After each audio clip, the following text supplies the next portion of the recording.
Okay, children, continuing with the theoretical sums of chapter 1. Today, first, I want you to pay attention on page 8. Here we have this theorem which we have discussed, which is fundamental theorem of arithmetic. It basically says every composite number can be expressed as a product of the primes, and this factorization is unique apart from the order in which the prime factors occur. What it means basically, suppose we have a number, say 10. 10 will have factors 2 into 5, or you can write it as 5 into 2. But there will be no other factor apart from these. Okay, either you can write it as 2 into 5 or 5 into 2. Order does not matter. Okay. Sometimes we refer to this theorem as FTA also in short form, which is known as fundamental theorem of arithmetic. Now the next sum is related to this theorem, and this sum typically comes for 2 marks. And this first we will discuss example 5, and this, as I told you, the theory sums have a pattern. As example 5 is done exactly by the same method, question number 5 of exercise 1.2 will be done, which we had left earlier. Anyway, example 5 is, consider the number 4 raised to n, where n is a natural number. Check whether for any value of n for which 4n raised to n ends with the digit 0. He is asking us to check whether 4 raised to n number is there. Is there any number so that it can end in 0? First we'll just check it. Suppose n is 1, so 4 raised to 1 is 4, and now factors of 4 are 2 into 2. Suppose 4 raised to 2, then it will be 16, then the factors will be 2 into 2 into 2. So we realize one thing, we know in fact for a fact that if a number has to have 0 at the end, then 10 will be a factor. For example, any number, if it has 0, that means 10 is a factor of it. Any number, okay? If it has 0, that means 10 is a factor of it. And if in order to have 10 as a factor, we need 5. Without 5, it cannot be a number, we cannot get 10, because 5 into 2, then only we get 10. But here if we see in the factors, we are only getting 2. Even if we keep on doing 4 raised to 3, then also whatever you get, you will never get 5, you will always get 2. Okay. Now of course we have to write this thing.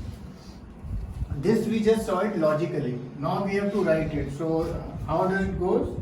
The solution now, which I am reading just from the textbook. If the number 4 raised to n for any n were to end with the digit 0, then it would be divisible by 5. That is, the prime factorization of 4 raised to n would contain the prime 5. This is not possible because 4 raised to n, this now he has written here 4 raised to n. Now 4 you can write, of course, 2 raised to 2 raised to n, then 2 raised to 2n. This one step he has done for you, this one little step. Okay. So the only prime factorization of 4 raised to n is 2. Basically, any prime factorization we do, we will just get 2, depending, but only the powers will differ, but we will never get 5. So the uniqueness of fundamental of theorem of arithmetic guarantees that there will be no other primes in the prime factorization of 4 raised to n. So there is no natural number n for which 4 raised to n ends with the digit 0. Till here you have to write. Of course, you can totally write in your own words. You don't have to copy everything exactly from the textbook, but the crux of the statement should be there. Now, as I told you, the sums follow same pattern. Now, if we see question number 5, check whether 6 raised to n can end with the digit 0 for any natural number n. So, first of all, 6 raised to n, you will write one step, 2 into 3 raised to n. So now the prime factorization of 6 raised to n will only have 2 or 3. It will not have 5. So same, first of course, if the number 6 raised to n for any natural number were to end with the digit 0, then it should be divisible by 5. That is, the prime factorization of 6 raised to n should contain the prime 5. Next step we will show this. 6 raised to n is equal to 2 into 3 raised to n. And then you will write, but the prime factorization of 6 raised to n, we will only get 2 and 3. So the uniqueness of FTA or fundamental theorem of arithmetic guarantees that there are no other factors or no other primes in the prime factorization of 6 raised to n. So there is no natural number for which 6 raised to n ends with the digit 0. Okay. So first I want you to write example 5, and after you write it, When you are writing it, of course, you can refer to the textbook and you can write it in your own words also. And once you are done with it, try to write question number 5 without looking at the textbook, okay? Because you have to practice writing these sums. And as I told you, like this sum comes for 2 marks, and once you practice it nicely, it will literally take 2 to 3 minutes to write it in the exam. In fact, you will prefer to do this sum instead of a solving sum which might take 5 to 6 minutes, okay? Now, we are moving ahead to a very important sum. This sum, there are 2 sums which are always almost 99.99% guaranteed to come in your final exams of class 10th. One is one of the theorems of chapter 6 which we'll do later. There are 5 theorems, and out of this, one theorem always comes. Similarly, this question almost always comes, okay? This question is how to prove root 2 is irrational. Again, you will see that the sums follow a pattern, a distinct pattern they will follow. Right now we will see how to prove root 2 is irrational, okay? And as I told you the pattern, as we do the root 2, similarly exact same method will be done for root 3 and root 5. Only slight changes are there, but the pattern which we follow will be the same. Of course, one question it may arise in your mind, since 9th class you know root 2 is irrational, so why do we have to prove it? But because it is asked in the exam and it's a 3 or 4 mark sum, so you have to prove it, okay? Now before we start this, just one theorem which is used in this is a theorem 1.3, which says let P be a prime number, and if P divides A square, then P divides A. Suppose P, if I take 7, and if P divides say 49 into 49, then P also divides 49, okay?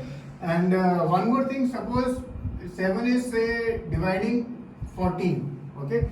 If 7 divides 14, and how do you get 14? You get it by 2 into 7, okay? So by multiplying this number, if I by multiplying this number 7 by 2, we get it to be equal to 14. So this also step will be used slightly later on.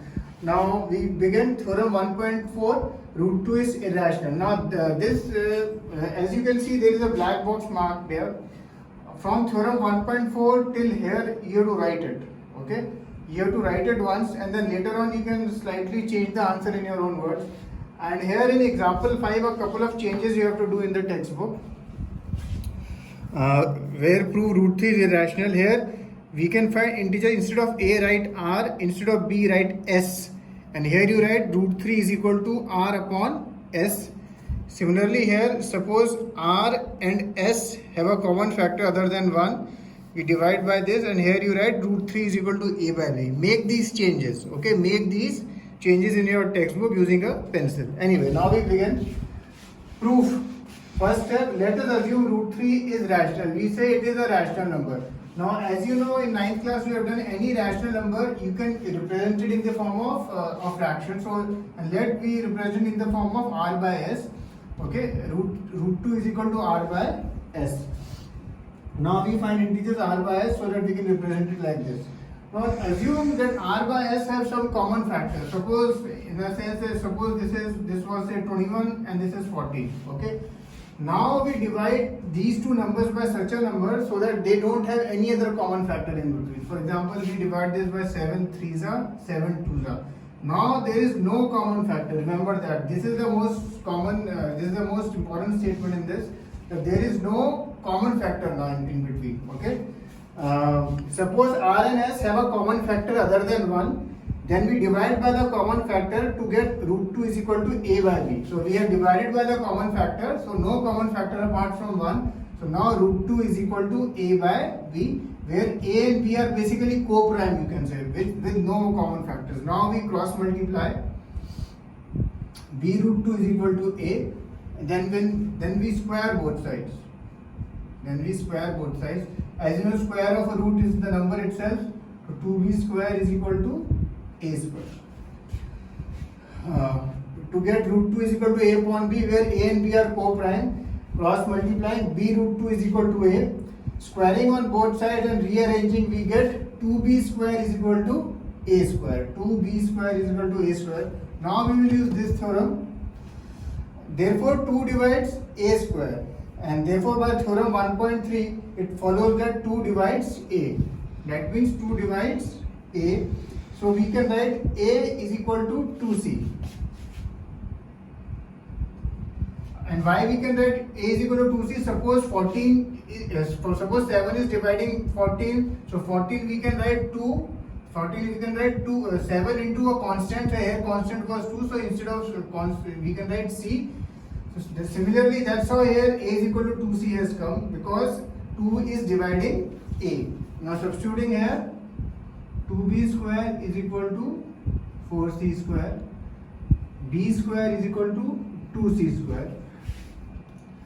So substituting for A, we get 2B square is equal to 4C square. Therefore B square is equal to 2C square. This means 2 divides B square. So 2 divides B. Again this means what? Again similarly like this, 2 divides B square by theorem 1.3. Therefore A and B have at least 2 as a common factor. What does this mean? If 2 is dividing B and 2 is also dividing A, that means A and B have another common factor which is 2. But if you see, we had earlier divided R and S so that A and B had become co-prime. But so why is this contradiction is arising? This contradiction arises from the fact that because of our incorrect assumption that root 2 is rational, so we conclude that root 2 is irrational. Okay.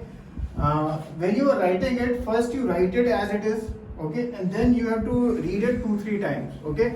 This proof you won't get it totally at one go. You have to do this 2-3 times, and then only you will get it. Now suppose, as I told you, everything follows a pattern. Now see example 9, prove root 3 is irrational. First step, let us assume to the contrary and say root 3 is rational. That is, we find integers R and S such that root 3 is equal to R by S.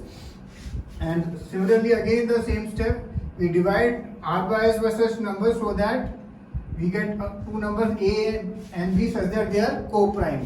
Now again cross multiplying, B root 3 is equal to A, squaring, we get 3B square is equal to A square. Therefore A square is divisible by 3. By theorem 1.3 it follows that A is also divisible by 3. Therefore A is equal to 3C. Now we can write.